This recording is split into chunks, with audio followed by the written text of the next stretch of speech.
పని చేశాను, సాంగులు చేశాను, వాళ్ళకి రికార్డింగ్లు చేశాను, ఫైట్ డైరెక్షన్లు చేశాను. ఎంతో గొడ్డులా కష్టపడాను, మనసు పూర్తిగా సంతోషంగా చేశాను. నాకు ₹1 అడిగింది లేదు, ఆశించలేదు.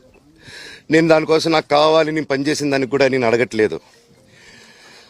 ఒకటే అడుగుతున్నాను, మీకు నిజం తెలియాలి. అందుకోసమే ఏంట్రా వీడు అన్ని బయట పెడుతున్నాడు అనుకోవచ్చు, కానీ ఈరోజు నాకు భార్య పిల్లలు ఉన్నారండి. ఈరోజు నేను నిలబడకపోతే రేపు నా కొడుకు పెద్దోడైన తర్వాత, కూతురు పెద్ద అయిన తర్వాత వాళ్ళకి నేను సమాధానం చెప్పుకోలేను. నేను దొంగతనం చేసి వేరే వాళ్ళు కడుపులు కొట్టి నా పిల్లల మొహం నేను చూడలేను, ఆ కూడు నా పిల్లలకి పెట్టలేను. మా నాన్న నన్ను అలా పెంచలేదు, మా అమ్మ నన్ను అలా పెంచలేదు. మధ్యలో మా అమ్మ నలిగిపోతుంది. మా అమ్మని హాస్పిటల్లో అడ్మిట్ అయ్యారని చెప్పి నేను అబద్ధాలు ఆడారు. హాస్పిటల్కి వెళ్ళి చెక్ చేయించుకుంది అమ్మ. నువ్వు వెళ్ళిపో ఇంట్లో నుంచి, నువ్వు వెళ్ళిపోతే వీడిని చూసుకుంటావు మేమంటే, మేము మంచిగా మాట్లాడి పంపిస్తా అంటే నమ్మి ఆవిడ 3 రోజుల నుంచి దడదడగా ఉంటే వెళ్ళింది వెళ్ళమ్మ అంటే. ఏ ఏజీకి వెళ్ళడం వాస్తవం చూపించుకొని ఇమ్మీడియట్గా మా అన్నింటికి వెళ్ళిపోయి అన్నింట్లో పడుకున్నారు. మీకు ప్రతిదీ తెలుస్తుంది. ఈ రోజుల్లో ఏది దాచలేరు. మరి ఇంత క్యారెక్టర్ అసాసినేషను నేను చేయని దానికి చేశారు అని, నా భార్య వచ్చిన తర్వాత నేను చెడ్డోడినయ్యానని, అదే వాళ్ళ తల్లిదండ్రులు ఉండుంటే గమ్మునుంటారా అండి? ఈరోజు నేను గమ్మునుంటే ఎలా అండి? తనకి తల్లి అయినా తండ్రి అయినా అన్నీ నేనే అండి. ఈరోజు తను వాళ్ళ ఇంట్లో ఆధారపడదు, నేను మా ఇంట్లో ఆధారపడను. నేను నా సినిమాలు చేసుకుంటున్నాను. తను సొంతంగా ఒక టాయ్ కంపెనీ పెట్టుకుంది. లాక్డౌన్లో నా అహం బ్రహ్మాస్మి సినిమా మా ప్రేమ కోసం ఆపేసినప్పుడు నిర్దాక్షిణంగా నేను చెన్నైకి షిఫ్ట్ అయిపోయి ఈ ఊర్లో వద్దని మేము అక్కడ కూర్చొని, నేను మనోజ్ నువ్వు బొమ్మలు గీస్తావు కదా, కథలు రాస్తావు కదా, బొమ్మలకి ఆత్మనిర్భర్ అని నరేంద్ర మోడీ గారు ఇది అనౌన్స్ చేశారు. ఈ బొమ్మలు నీకు బొమ్మలు ఇష్టం, పిల్లలు ఉన్నారు, మనమే క్రియేట్ చేద్దాం బొమ్మలు అంటే, లాక్డౌన్లో నేను డ్రాయింగ్లు చేసి కథలు రాసుకొని నా ఫ్రెండ్స్ దగ్గర కొంచెం అప్పులు చేసుకొని మేమే పెట్టుబడులు పెట్టుకుంటూ, నా ఫ్రెండ్స్ కూడా పెద్ద కష్టపడి వచ్చిన వాళ్ళండి. వాళ్ళకున్న కొంతలో నాకు పంచుకుంటూ మమ్మల్ని కాపాడుకుంటూ ఒకరినొకరు కాపాడుకుంటూ నిలబడి ఈరోజు మనీని నిలదొక్కున్నాం అండి. నేను నా భార్య, తను కష్టపడుతుంది. ఇప్పుడు కాశ్మీర్ నుంచి కన్యాకుమారి వరకు ఓన్లీ తను, నేను, ఇంకొక 3-4 కలిసి దీన్ని ఇంత దూరం తీసుకొచ్చామండి. ఈరోజు నేను మళ్ళీ సినిమాలకు వచ్చేసాను. అందుకే ఈరోజు నేను నిలబడపోతే ఇది నా పిల్లలకి చెప్పేది కరెక్ట్ కాదు, ఎవరికి కరెక్ట్ కాదు. ఇన్నాళ్ళు గమ్మునున్నాను ఓకే, కానీ వాళ్ళ నాన్న ఆస్తుల కోసం కొట్లాడుతున్నాడా, మంచి కోసం నిలబడుతున్నాడా అనేది ఈరోజు మీకు సాయంత్రం వచ్చిన ప్రూఫ్స్ అన్ని వదులుతాను. మా నాన్న మీద గన్ను పెట్టి కాల్చే వినయ్కి, మా అన్నకి సాయంత్రం ప్రతిదీ చెప్తాను. చెప్పాను కదండి వినయ్ అని మా అన్న విష్ణు అని. అవునండి, నన్ను హాజరుపరచమన్నారు, 10:30 రమ్మన్నారు. మీరందరూ చూశారు. నాకు మొన్న ఫస్ట్ రోజు తగిలి బాగా నొప్పి వచ్చింది, మెడ, కాలు. 3 వారాల క్రితం ఫైట్లో నాకు మజిల్ టైర్ అయింది, గ్రేడ్ 1 టైర్ రైట్ లెగ్లో. లెఫ్ట్ లెగ్లో మళ్ళీ దెబ్బలు తగిలాయి మొన్న. సో అందుకే కొంచెం బ్యాలెన్స్ ఇది ఉంది. మందులు హెవీ మెడికేషన్ ఇచ్చారు, హెవీ ప్యాచ్ కూడా వేశారు నాకు. దానివల్లే కొంచెం నడుస్తున్నాను. అండ్ ఇప్పుడు అందుకే రిక్వెస్ట్ చేసుకొని, సార్ నాకు కొంచెం టైం ఇవ్వండి, పాప ఉంది, సెటిల్ చేసుకొని నేను వస్తాను సార్, కొంచెం సెట్ చేసుకొని అని పోలీసులు గారికి రిక్వెస్ట్ చేసుకొని ఇప్పుడు బయలుదేరుతున్నాను. సార్ దాని గురించే సార్ చెప్పాను. మద్యానికి బానిసై ఇలా ప్రవర్తిస్తున్నాడు, అందుకే నేను మనోజ్ విషయంలో సీరియస్ గా ఉన్నాను అని చెప్తున్నాను. సార్ మద్యానికి బానిసై ఎవరిని కొట్టాను సార్? నా పిల్లల్ని కొట్టానా, నా భార్యను కొట్టానా, మా అమ్మని కొట్టానా, మా నాన్నని కొట్టానా? ఇవన్నీ నీ మద్యానికి బ్యాలెన్స్ అందరినీ కొడుతున్నాను, పొన్నాలు కొడుతుంటే సీసీటీవీలు తెప్పిండి సార్. అది దొంగతనం చేసింది నేను కాదు సార్, అది తెప్పిండి సార్ అంతా. అప్పుడు మాట్లాడదాం సార్, మనోజా ఎవరా అని చెప్తానండి. నాకు ఇంకా కొంచెం క్లారిటీ రావాలి. కమిషనర్ ఆఫీస్కి వెళ్తాను, వాళ్ళని కలుస్తాను, రిక్వెస్ట్ చేసుకుంటాను, మాట్లాడుకొని వాళ్ళు ఏం చెప్తారు 5:30కి మాట్లాడతానన్నా. థ్యాంక్స్ అంజిత్ అన్న, ఇంకా అన్న సారీ అన్న, సూర్యమన్న సారీ అన్న. ప్రస్తుతం చూస్తున్నాం మనోజ్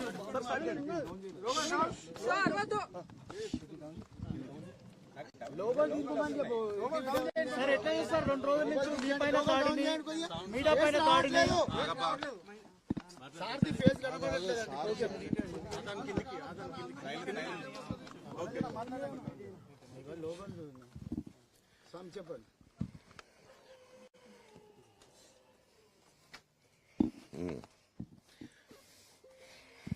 ఇలాంటి రోజు వస్తుందని ఊహించలేదండి. నిజంగా మీడియా మిత్రులకి, ముఖ్యంగా ఇద్దరు అన్నలకి నా క్షమాపణలు. మా నాన్న తరపున, మా అన్న తరపున నేను సారీ అడుగుతున్నాను. నేను నీ తమ్ముడు అనుకోండి, మీ వాడిని అనుకోండి, మీకు నీ తోడుంటాను. మీకు ఏదున్నా నాకు ఫోన్ చేసేదండి. నేను ఇప్పుడు ఒక్క కాల్ దూరంలోనే ఉంటాను. I will always be there to support you and your family. And I'm sorry, నా కోసం సపోర్ట్ చేసేదానికి వచ్చి మీకు ఇలా జరగడం నాకు చాలా బాధగా ఉంది. నా భార్య పేరు లాగుతున్నారు, 7 నెలల కూతురు పేరు లాగుతున్నారు. నేనేం అడగలేదు, సొంత కాళ్ళ మీద పనిచేస్తున్నాను. మా ఆవిడ కూడా వాళ్ళ ఇంటి వైపు ఏ డబ్బు తీసుకురాలేదు, వాళ్ళ ఇంట్లోనూ డబ్బు అడగలేదు, నేను అడగలేదు, ఆస్తి అడగలేదు. మా ఆవిడ 7 నెలలు గర్భవతిగా ఉన్నప్పుడు తనకి 7 నెలలు ఉన్నప్పుడు మా అంకుల్ వాళ్ళు ప్రతి ఒక్కరూ 7 నెలలు కాదు 7 నెలలు తను ప్రెగ్నెంట్. మా అంకులు విజయవాడలో ఉంటారు. అండ్ ఇక్కడ కొంతమంది అంకుల్ నాన్నగారు బాగా క్లోజు. మనోజ్, నువ్వు ఎన్నో సంవత్సరాలు ఇంటి బయటగా ఉన్నావు, నీ సొంతంగా ఉన్నావు.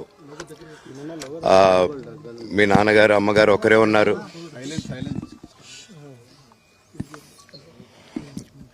మీ నాన్నగారు అమ్మగారు ఒకరే ఉన్నారు. మీ అన్న ఏమో దుబాయ్కి షిఫ్ట్ అయిపోయాడు ఫ్యామిలీతో. మీ వైఫ్ ప్రెగ్నెంట్గా ఉంది, తనకి తల్లిదండ్రులు లేరు. తనకి ఇప్పుడు మీ అమ్మ అవసరం ఉంది, పెద్దోళ్ళ అవసరం ఉంది. నువ్వు అక్కడే ఎలా చూసుకుంటావు అంటే, నాకు ఆ రోజు మా భార్య కూడా ఒకసారి వాళ్ళు అన్నీ చెప్తున్నారు కదా, ఎందుకండి ఒకసారి వినండి అంటే, సరేమ్మా నీకోసం వస్తాను అని చెప్పి మళ్ళీ తిరిగి రావడం జరిగింది. అండ్ నేను ఈరోజు నా గురించి ఆరోపణలు వేస్తున్నారంటే అది నేనేం చెప్పలేను. ఓన్లీ మీకు ఆధారాలు మాత్రమే చూపించగలుగుతాను.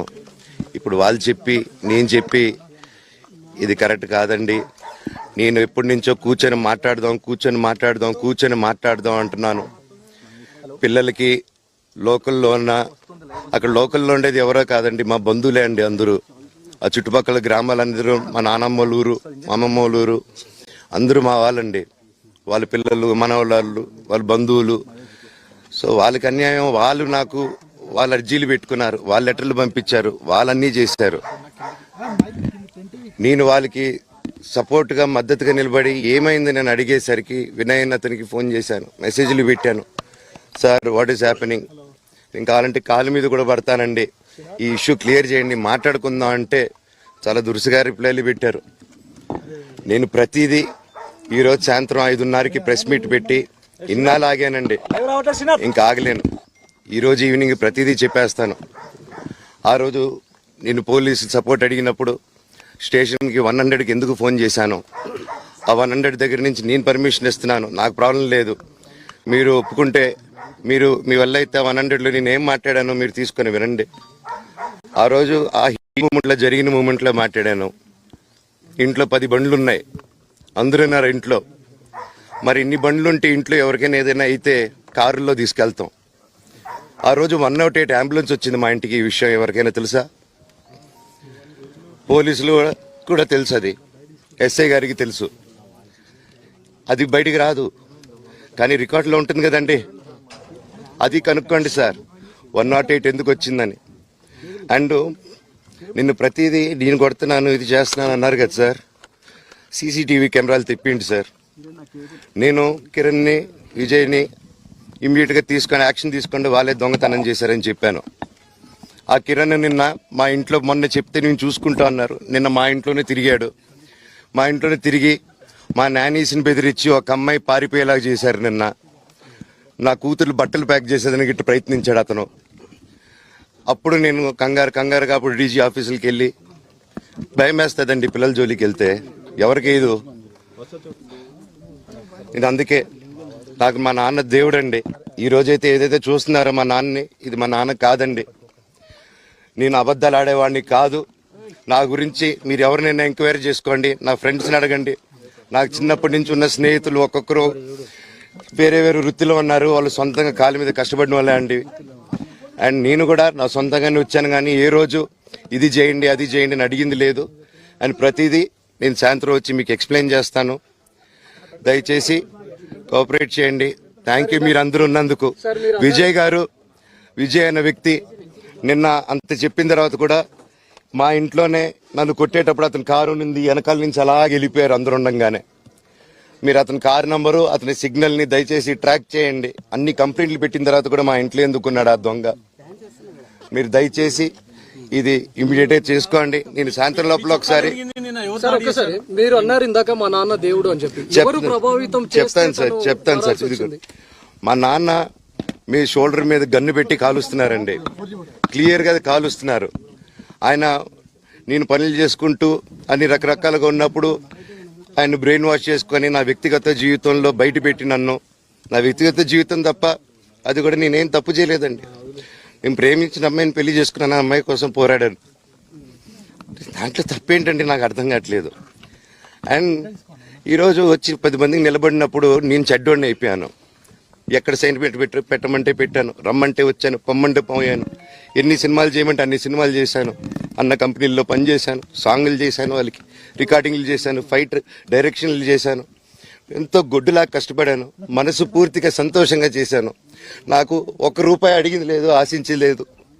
నేను దానికోసం నాకు కావాలి, నేను పనిచేసిన దానికి కూడా నేను అడగట్లేదు. ఒకటే అడుగుతున్నాను, మీకు నిజం తెలియాలి. అందుకోసమే ఏంట్రా వీడు అన్ని బయట పెడుతున్నాడు అనుకోవచ్చు, కానీ ఈరోజు నాకు భార్య పిల్లలు ఉన్నారండి. ఈ రోజు నేను నిలబడకపోతే రేపు నా కొడుకు పెద్దోడైన తర్వాత, కూతురు పెద్ద అయిన తర్వాత వాళ్ళకి నేను సమాధానం చెప్పుకోలేను. నేను దొంగతనం చేసి వేరే వాళ్ళు కడుపులు కొట్టి నా పిల్లల మొహం నేను చూడలేను, ఆ కూడు నా పిల్లలకి పెట్టలేను. మా నాన్న నన్ను అలా పెంచలేదు, మా అమ్మ నన్ను అలా పెంచలేదు. మధ్యలో మా అమ్మ నలిగిపోతుంది. మా అమ్మని హాస్పిటల్లో అడ్మిట్ అయ్యారని చెప్పి నేను అబద్ధాలు ఆడారు. హాస్పిటల్కి వెళ్ళి చెక్ చేయించుకుంది అమ్మ. నువ్వు వెళ్ళిపో ఇంట్లో నుంచి, నువ్వు వెళ్ళిపోతే వీడిని చూసుకుంటావు మేమంటే, మేము మంచిగా మాట్లాడి పంపిస్తా అంటే నమ్మి ఆవిడ 3 రోజుల నుంచి దడదడగా ఉంటే వెళ్ళింది ఇల్లమ్మ అంటే. ఏ ఏజీకి వెళ్ళడం వాస్తవం చూపించుకొని ఇమ్మీడియట్ గా మా అన్నింటికి వెళ్ళిపోయి అన్నింట్లో పడుకున్నారు. మీకు ప్రతిదీ తెలుస్తుంది. ఈ రోజుల్లో ఏది దాచలేరు. మరి ఇంత క్యారెక్టర్ అసాసినేషను నేను చేయని దానికి చేశారని, నా భార్య వచ్చిన తర్వాత నేను చెడ్డోడినయ్యానని, అదే వాళ్ళ తల్లిదండ్రులు ఉండుంటే గమ్మునుంటారా అండి? ఈరోజు నేను గమ్మునుంటే ఎలా అండి? తనకి తల్లి అయినా తండ్రి అయినా అన్ని నేనే అండి. ఈరోజు తను వాళ్ళ ఇంట్లో ఆధారపడదు, నేను మా ఇంట్లో ఆధారపడను. నేను నా సినిమాలు చేసుకుంటున్నాను. తను సొంతంగా ఒక టాయ్ కంపెనీ పెట్టుకుంది. లాక్డౌన్లో నా అహం బ్రహ్మాస్మి సినిమా మా ప్రేమ కోసం ఆపేసినప్పుడు నిర్దాక్షిణంగా నేను చెన్నైకి షిఫ్ట్ అయిపోయి ఈ ఊర్లో వద్దని మేము అక్కడ కూర్చొని, నేను మనోజ్ నువ్వు బొమ్మలు గీస్తావు కదా, కథలు రాస్తావు కదా, బొమ్మలకి ఆత్మనిర్భర్ అని నరేంద్ర మోడీ గారు ఇది అనౌన్స్ చేశారు.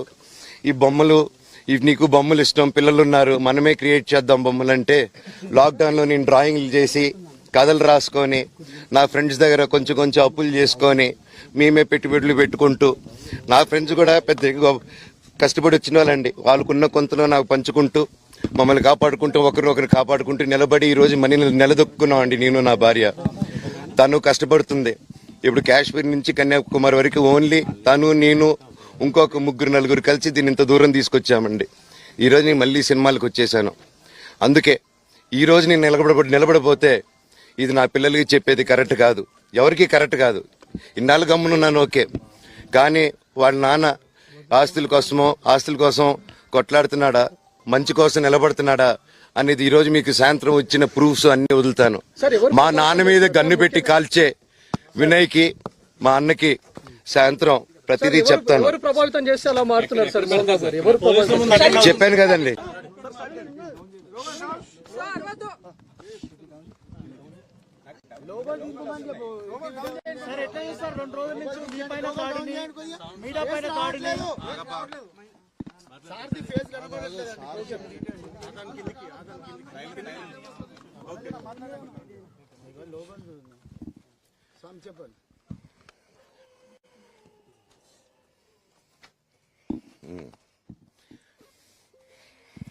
ఇలాంటి రోజు వస్తుందని ఊహించలేదండి. నిజంగా మీడియా మిత్రులకి, ముఖ్యంగా ఇద్దరు అన్నలకి నా క్షమాపణలు. మా నాన్న తరపున, మా అన్న తరపున నేను సారీ అడుగుతున్నాను. నేను నీ తమ్ముడు అనుకోండి, మీ వాడిని అనుకోండి, మీకు నీ తోడుంటాను. మీకు ఏదున్నా నాకు ఫోన్ చేసేదండి. నేను ఇప్పుడు ఒక్క కాల్ దూరంలోనే ఉంటాను. I will always be there to support you and your family. And I'm sorry. నా కోసం సపోర్ట్ చేసేదానికి వచ్చి మీకు ఇలా జరగడం నాకు చాలా బాధగా ఉంది. నా భార్య పేరు లాగుతున్నారు, 7 నెలల కూతురు పేరు లాగుతున్నారు. నేనేం అడగలేదు, సొంత కాళ్ళ మీద పనిచేస్తున్నాను. మా ఆవిడ కూడా వాళ్ళ ఇంటి వైపు ఏ డబ్బు తీసుకురాలేదు, వాళ్ళ ఇంట్లోనూ డబ్బు అడగలేదు, నేను అడగలేదు, ఆస్తి అడగలేదు. మా ఆవిడ 7 నెలలు గర్భవతిగా ఉన్నప్పుడు తనకి 7 నెలలు ఉన్నప్పుడు మా అంకుల్ వాళ్ళు ప్రతి ఒక్కరూ 7 నెలలు కాదు 7 నెలలు తను ప్రెగ్నెంట్. మా అంకులు విజయవాడలో ఉంటారు. అండ్ ఇక్కడ కొంతమంది అంకుల్ నాన్నగారు బాగా క్లోజు. మనోజ్, నువ్వు ఎన్నో సంవత్సరాలు ఇంటి బయటగా ఉన్నావు, నీ సొంతంగా ఉన్నావు. మీ నాన్నగారు అమ్మగారు ఒకరే ఉన్నారు.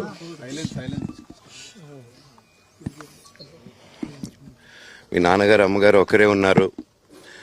మీ అన్నయ్య ఏమో దుబాయ్కి షిఫ్ట్ అయిపోయాడు ఫ్యామిలీతో. మీ వైఫ్ ప్రెగ్నెంట్గా ఉంది. తనకి తల్లిదండ్రులు లేరు. తనకి ఇప్పుడు మీ అమ్మ అవసరం ఉంది, పెద్దోళ్ళ అవసరం ఉంది. నువ్వు అక్కడే ఎలా చూసుకుంటావు అంటే, నాకు ఆ రోజు మా భార్య కూడా ఒకసారి వాళ్ళు అన్నీ చెప్తున్నారు కదా, ఎందుకండి ఒకసారి వినండి అంటే, సరేమ్మా నీకోసం వస్తాను అని చెప్పి